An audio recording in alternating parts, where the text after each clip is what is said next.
की पावडर खाऊन तयार केलेली बॉडी, जमीन विकून आलेला पैसा आणि पवार साहेबाला सोडून गेलेला नेता हा राजकारणात जास्त काळ टिकत नाही।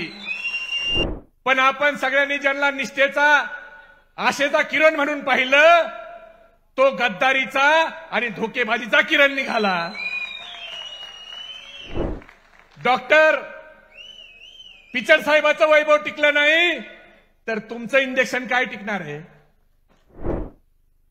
पण अमोल दादा, या मतदारसंघात 2019ला देखील गद्दारी झाली आणि अशीच परिस्थिती 2019ला पक्षाची होती। त्यावेळेला जयंत पाटील साहेब प्रांताध्यक्ष झाले, तेव्हापासून पक्ष हा सारखा अडचणीतच असतो। पण प्रांताध्यक्ष म्हणून ते त्या ठिकाणी एक निष्ठेनं पवार साहेबांच्या सोबत आहेत आणि पक्ष सांभाळण्याचं काम ते उत्तमपणे करतायत।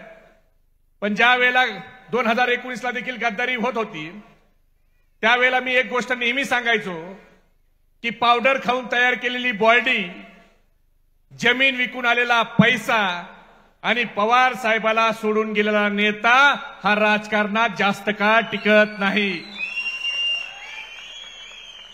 आणि अकोलेकरांनी 2019ला ज्या वेळेला गद्दारी झाली, त्यावेळेला अकोलेकरांनी एक निष्ठेचा किरण म्हणून डॉक्टर किरण लहामटेकडे पाहिलं। पण आपण सगळ्यांनी ज्यांना निष्ठेचा, आशेचा किरण म्हणून पाहिलं, तो गद्दारीचा आणि धोकेबाजीचा किरण निघाला। डॉक्टरनी खरं तर स्वाभिमानाने निष्ठेचे इंजेक्शन लोकांना द्यायला पाहिजे होते, पण या अकोल्यातल्या स्वाभिमानी जनतेला डॉक्टरांनी गद्दारीचं इंजेक्शन दिलं। ज्या वेळेला या अकोल्या तालुक्यातला नेता पवार साहेबाला सोडतो, त्यावेळेला त्या नेत्याच्या अंगावर गुलाल पडत नाही। याचं उदाहरण मधुकरराव पिचड साहेब आहेत। पिचड साहेबांनी 2019ला पवार साहेबाला सोडलं, त्यावेळेला पिचड साहेबाला वाटायचं माझं जे वैभव आहे ते वैभव कायम राहील। पण पवार साहेबाला सोडलं की त्यांचं राजकीय वैभव या बहादर अकोल्याच्या जनतेने काढून घेतलं। त्यामुळं डॉक्टर पिचड साहेबांचं वैभव टिकलं नाही तर तुमचं इंजेक्शन काय टिकणार आहे? ज्या पवार साहेबांच्यामुळे तुम्हाला गुलाल लागला, स्वर्गीय अशोकराव भांगरे साहेबांनी त्यावेळेला निष्ठेने तुमचं काम केलं, सामदान दंडभेद वापरून काम केलं।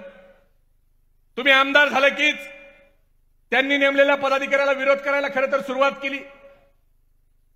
हे सगळं पक्षांनी त्या ठिकाणी खपून घेतलं। पण ज्या वेळेला अडचणीचा काळ होता, शरद पवार साहेबाला हरवण्यासाठी दिल्लीवाले वाट बघून होते, शरद पवार साहेबांचं घर फोडत होते, त्यावेळेला डॉक्टर किरण लहामटेंनी पवार साहेबांसोबत निष्ठेने उभा राहावं ही अपेक्षा फाळके तात्या आमच्यासारख्या अनेक कार्यकर्त्यांची होती। पण ज्या वेळेला पवार साहेबांची वेळ होती, त्यावेळेला तुम्ही पवार साहेबाला सोडलं। पवार साहेबांचा पक्ष चोरायसाठी ज्या ऍफिडेव्हिटवर तुम्ही सही केली, त्या ऍफिडेव्हिटवर सही करताना लामटे साहेब तुम्हाला काहीतरी वाटायला पाहिजे होतं।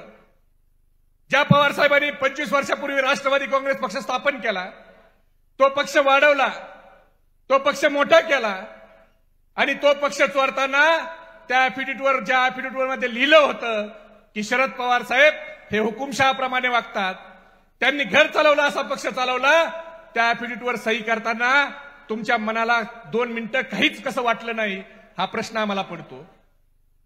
आज पवार साहेबांचा पक्ष चोरला, एक बाजार बुनगा उठतो आणि म्हणतो पक्ष स्थापन केला म्हणजे पक्ष काय शरद पवार साहेबांच्या मालकीचा झाला का? आता लंके साहेब उद्या हा बाजार बुनगा उठून घरी जाऊन याच्या बापाला म्हणला की अरे बापा, तू मला जन्म दिला म्हणजे तू काय माझा बाप झाला का?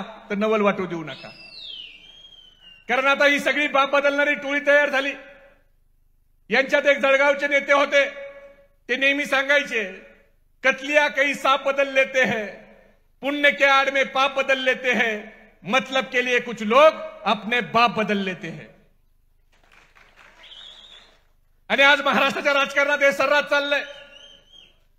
आज अजितदादा लंके साहेब सांगतायत लाडकी बहीण सगळ्या महाराष्ट्रातल्या बहिणीकडून राख्या बांधून घेतायत.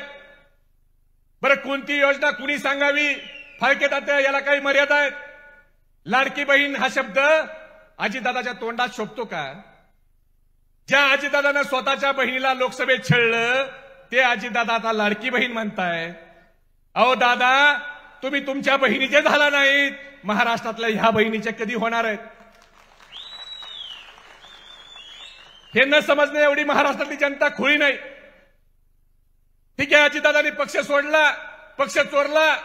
अजितदादा पक्षातून का गेले हे सगळ्यांना माहित होतं. तुम्ही पक्षातून गेला, आमचं काही म्हणणं नाही, पण पक्ष सोडल्याच्या नंतर तुम्ही शरद पवार साहेबांचा पक्ष त्या ठिकाणी चोरून घेतला.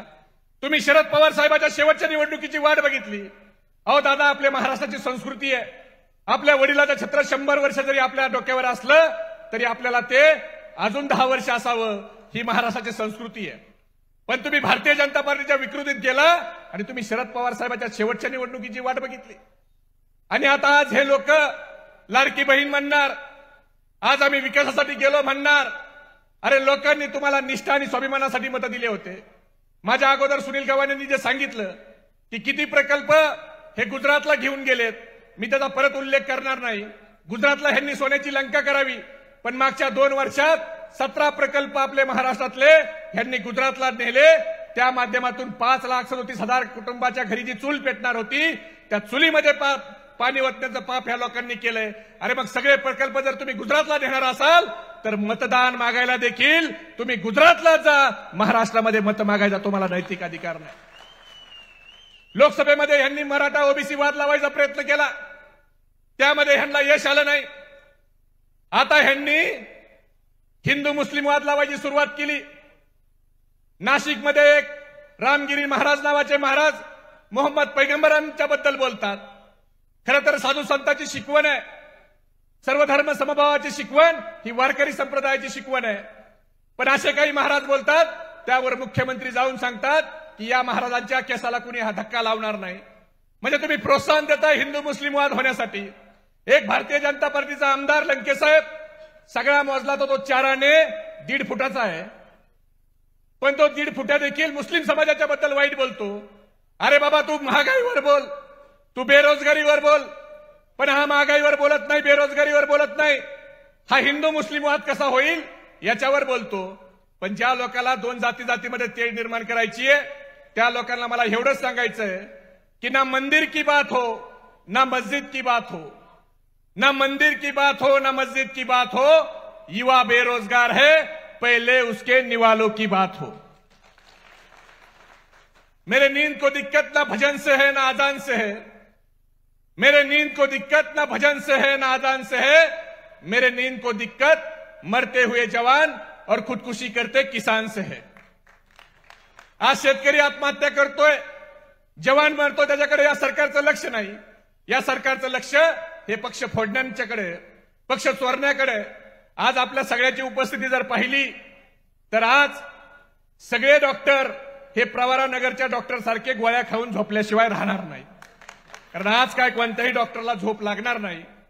आपण सगळ्यांनी ही भूमी, ही क्रांतिकारी राघोजी भांगरे जी ही ऐतिहासिक भूमी आहे, या भूमीला गद्दारी ही कधी त्या ठिकाणी माफ करत नाही ही भूमी ह्या गद्दारीला.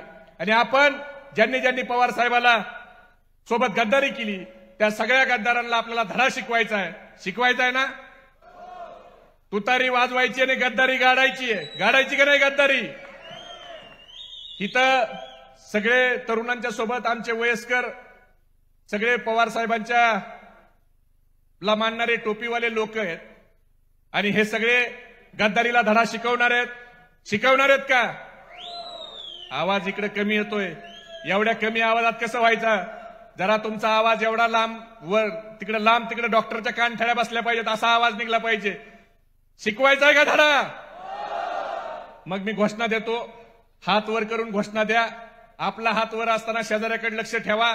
ज्याचा हात खाली आहे समजून घ्या विरोधी पार्टीचा खबऱ्या आपलं काय चाललंय ऐकायला आलाय. छत्रपती शिवाजी महाराज की, छत्रपती शिवाजी महाराज की. पवार साहब तुम आगे पढ़ो, पवार साहब तुम आगे पढ़ो, जयंत पाटील साहब तुम आगे पढ़ो, जयंत पाटील साहब तुम आगे पढ़ो, अमोल दादा कोल्हे तुम आगे पढ़ो। धन्यवाद। जय हिंद, जय महाराष्ट्र, जय राष्ट्रवादी।